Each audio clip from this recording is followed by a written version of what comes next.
King Ludwig II of Bavaria, a monarch whose name echoes through the annals of history. A name whispered in awe and reverence, a figure both admired and enigmatic. Remembered for his fairy tale castles, each a testament to his grand imagination, and a life shrouded in mystery and intrigue.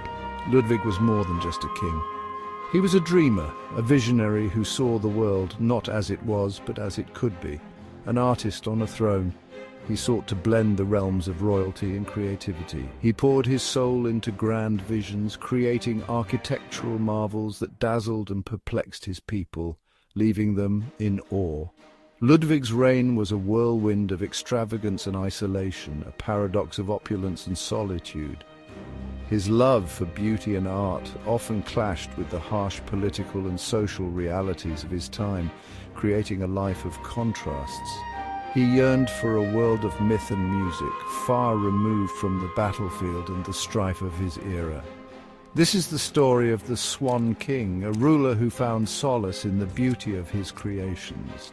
A king who sought refuge in fantasy, escaping the burdens of his crown through his artistic endeavors. A king who left behind a legacy as beautiful as it was tragic, a testament to his dreams and his struggles. Ludwig's childhood was one of privilege, but also isolation. Growing up in the opulent surroundings of Hohenschwangau Castle, he was often left to his own devices, with few companions his age. Born in 1845, he was groomed to rule Bavaria from a young age with a strict regimen of education and training. Yet despite his royal duties, he preferred the world of art and nature. The serene landscapes of Bavaria were his sanctuary. He was captivated by the operas of Richard Wagner, seeing in them his own romantic ideals. Wagner's music and stories spoke to Ludwig's soul, offering an escape from his royal responsibilities. At just 18, Ludwig ascended the throne, thrust into a role he felt unprepared for. Young and unprepared, he inherited a kingdom in turmoil. The political landscape was fraught with challenges and unrest. Prussia, a rising power, threatened Bavaria's independence, adding to the young king's burdens. Politics held little appeal for the young king. He found the endless meetings and negotiations tiresome and uninspiring. He sought solace in his dreams, his castles, and his art. These creative pursuits provided him with a sense of purpose and joy. He poured his energy into grand projects, commissioning magnificent palaces that seemed to rise from the pages of fairy tales. These architectural marvels were a testament to his vision and passion. These castles became his refuge, his world of beauty and fantasy.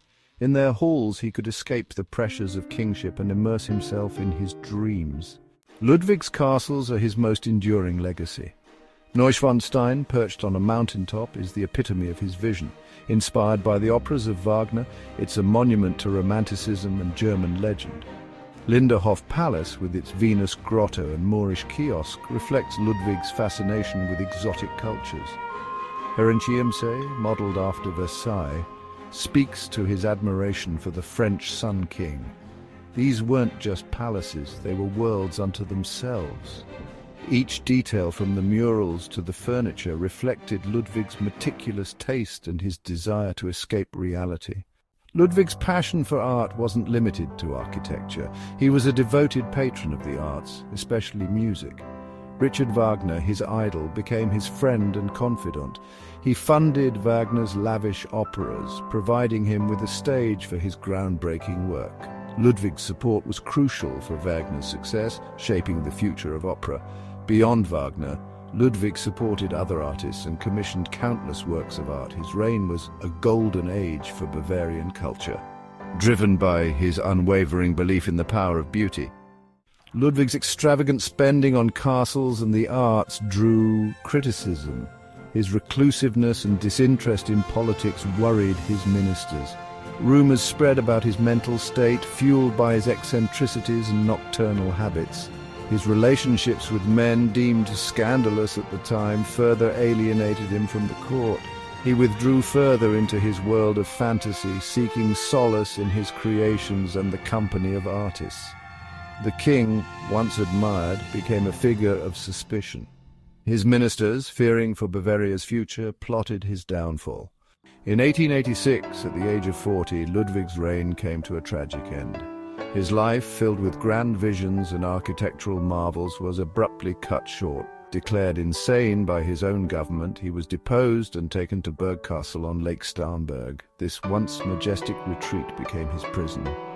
The circumstances surrounding his death remain a mystery. On a foggy night, the serene waters of Lake Starnberg became the scene of a chilling enigma. Found drowned in the lake with his doctor, the official explanation of suicide was questioned. Even then, was it an accident, suicide, or something more sinister? The truth remains elusive. Speculations and theories have persisted for over a century. Ludwig's legacy, however, lives on.